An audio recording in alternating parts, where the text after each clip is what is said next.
What is up, everybody? There has been quite a bit of news over the last week, and I'm here to get you guys updated on everything. Of course, we've had this recent announcement surrounding One Punch Man, which has definitely got a lot of people excited. Additionally, got some information around Licorice and Quayle getting another adaptation. Dungeon Meshi apparently getting an anime by Trigger. A bunch of ecchi anime adaptations coming up, and so much more. So if you're interested in any of this news, definitely stay tuned. Let's kick things off with the biggest news, obviously. That is that One Punch Man apparently is getting a third season. This announcement comes through the 215th chapter of the manga series, announcing that the manga is going to get a third season adaptation. Now, unfortunately, we don't have any news surrounding what's the studio, what's the team, will it be the same team as second season or the first season?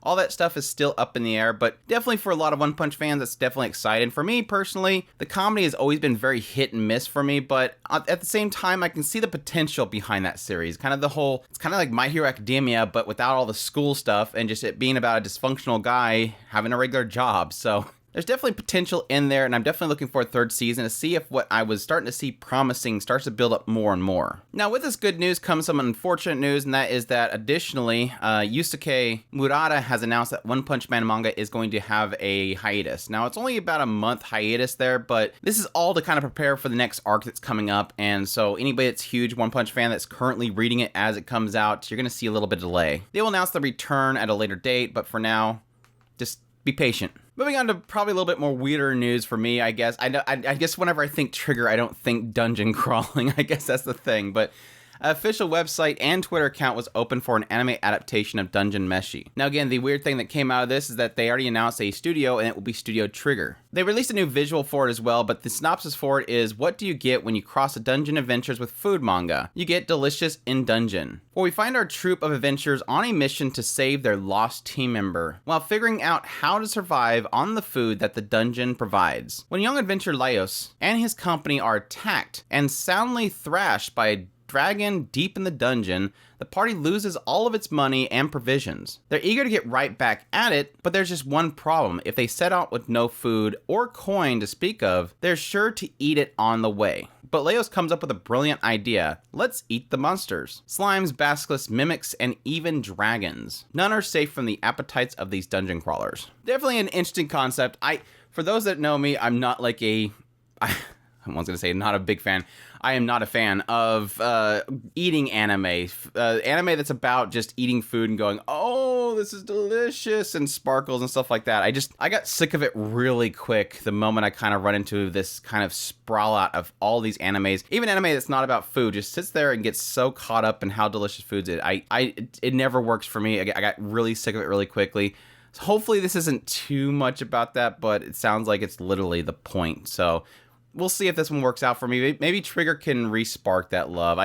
Honestly, I had a lot of fun with Emiya Family, the Fate one, but that was mainly because I really liked the cast, so I was kind of more acceptant of it. Moving on, HIDIVE has announced that they will be streaming the movie for Revue Starlight on August 24th. This was one that kind of completely went under my radar. I'm not sure why. I did enjoy most of Revue Starlight. I think it got kind of blah at the end of it, but at the same time, really looking forward to see if that movie possibly brings it back up for me. Moving on, Sentai Filmworks has announced that Section 23 Films, one of their labels, will be releasing the 4K remaster of Royal Space Force on home video on November 4th. This is supposed to be a kind of simul release with the Japan release of it. The box set for it will include the 4K Ultra Blu-ray, the standard Blu-ray, and a bonus disc. Extras include an audio version of the pilot film, a collection of background music, and a document file. I'm not sure what that is. They just said document file with quotations.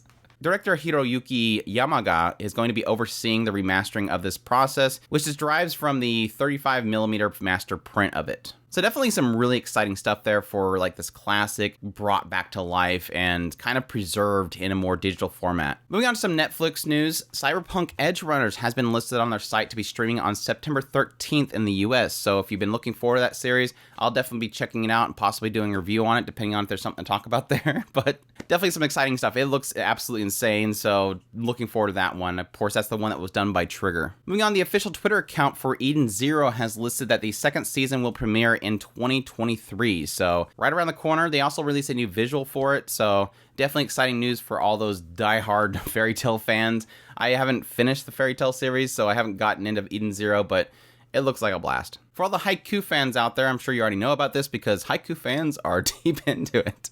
But during a Haiku X V League All-Stars special match event, they have announced that the Haiku manga will be getting 2 Haiku final films. So definitely exciting stuff there. It sounds like the final. I mean, usually final means it's the last, but they usually do like multiple lasts. So I don't know. It sounds like it's going to be the final, but we'll see. Maybe finals for a match. I don't know. I haven't been cued in on the Haiku stuff, so I'm not sure if that means it's a final or not.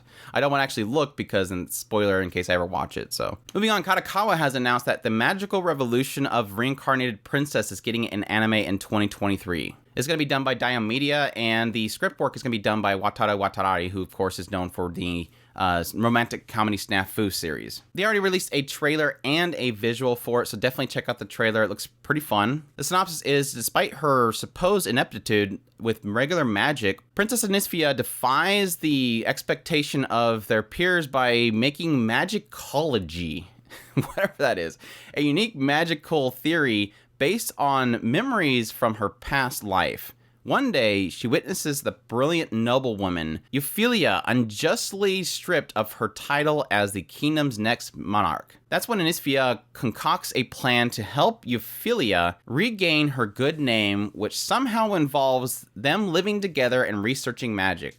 Little do these two ladies know, however, their chance encounter will alter not only their own futures, but the kingdom and the entire world. Yeah, sounds interesting. Like I said, the trailer looks really good, so definitely looking forward to that one. Moving on, the official website for Onimai has released a trailer. That's Onimai, I'm Now Your Sister. The new promo looks great. Of course, it's going to be done by Studio Bine, who's of course was a studio that was created to do Mushoku Tensei, Jobless Reincarnation, so obviously they're not just going to do that one show. They're obviously going to have other stuff to fill in the gap as well. Probably more pushing towards the idea of this being a different team. I know that the director and everybody is not the director and team that's working on Mushoku Tensei, Jobless Reincarnation, so obviously they have more than one team at Bind, and so this one will be worked on the side, along with them still working on Mushoku Tensei Jobless Reincarnation. Obviously, we already have a trailer for the second season, and that's coming around the corner, so definitely great to hear. It looks like it's going to be pretty fun. I kind of assumed it was going to be a short, but they still haven't revealed the format for it. And again, it's going to be right around the corner, January 2023, so looking forward to that one. Moving on, Disney Plus has announced they are going to be doing an ad-supported tier on their subscriptions. And this is great. New ad-supported subscription. It's going to be $7.99 a month. And of course, anybody that has a current subscription with Disney Plus is probably asking, wait, the ad-free subscription tier is $7.99 a month. Yes, on December 8th, they will have an ad tier for $7.99, and the current ad-free tier is going to be bumping up to $10.99. So looks like they were taking some notes from Netflix and decided to bump it up a little bit. Just keep bumping up a little bit. Just bump it up a little bit. Quite a jump as well. I mean, typically with Netflix, they usually bump it up like $1 every time. Of course, it's like every year. But man, $3 bump is pretty crazy. So definitely feel sorry for anybody that watches anything on Disney Plus. Obviously, the big issue here, and the reason why I'm bringing it up, is because Disney is getting more and more into anime. We've, of course, had this recent leak about Bleach being on their platform, so to know that people are going to have to be paying $11 a month just to watch Bleach is not going to be too happy for a lot of people. So, but I guess the ad-free option is there. Now, the question mark's going to be is how blatant these ads are going to be, how often they're going to be, how annoying they're going to be. Those are going to be the big question marks that tell whether the $7.99 a month is going to be worth it or not. Obviously, Netflix is looking at ad-supported subscription as well, supposedly for the end of this year. We'll see how they handle it as well, but either way, it is there. It's an option. It's just unfortunate the implementation of this new option is at the expense of all the ad-free ones that are going up. So moving on, we have the official Twitter account for the Misfit of Deviant King Academy has announced the second season will be premiering in 2023. So right around the corner. Additionally, I'm probably assuming, I don't know what, maybe spring, could be winter as well. I'm definitely looking forward to the second season. I really enjoyed the first season. It was a lot of fun. I really love the characters, and at the same time, I think it's doing the overpowered main character thing pretty well. It's very enjoyable in that regard. Typically, a lot of shows don't do the main character being overpowered well, but this one kind of pulled it off. Moving on to some ecchi news, we have the official website for My Life As Inukais Dog has released a promo revealing the staff, cast, and a January 2023 premiere. So another one that's right around the corner. This is being done by Studio Quad, and the synopsis is the dog viewpoint romantic comedy manga centers around a protagonist who suddenly wakes up one day to find that he has been turned into a pet dog of his cool and beautiful classmate, Karen Inukai.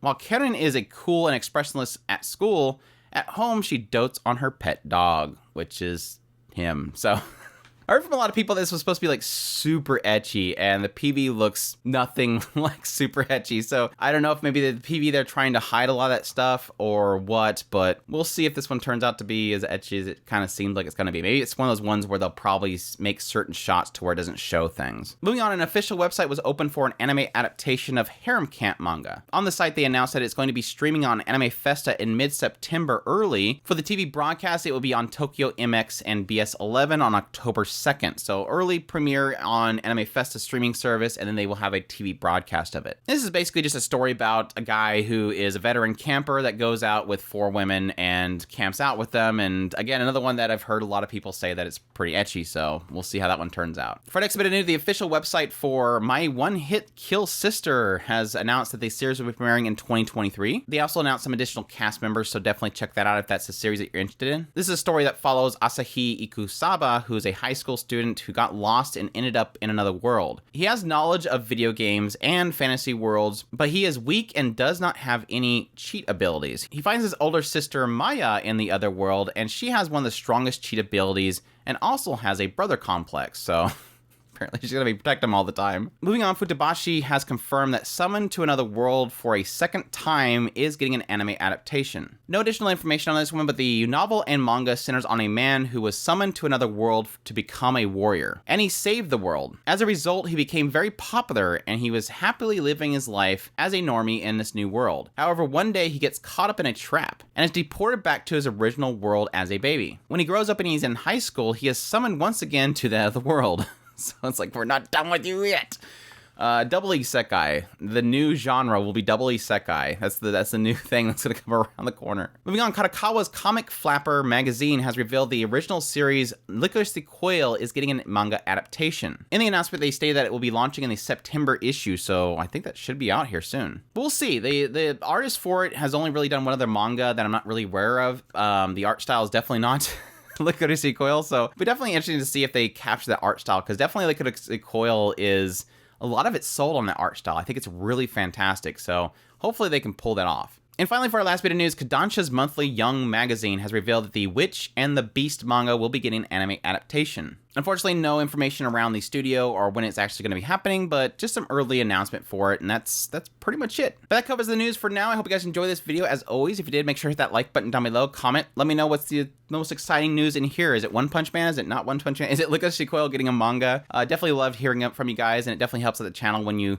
kind of interact with the likes and the comments. However, if you've not already, make sure to hit that subscribe button so you get all my content. I do news, reviews, first impressions. If it's anime, it's pretty much here. Additionally, if you want to support the channel more, we have a Patreon link, a tips link, and a super thanks button down below. I greatly appreciate it, but it does.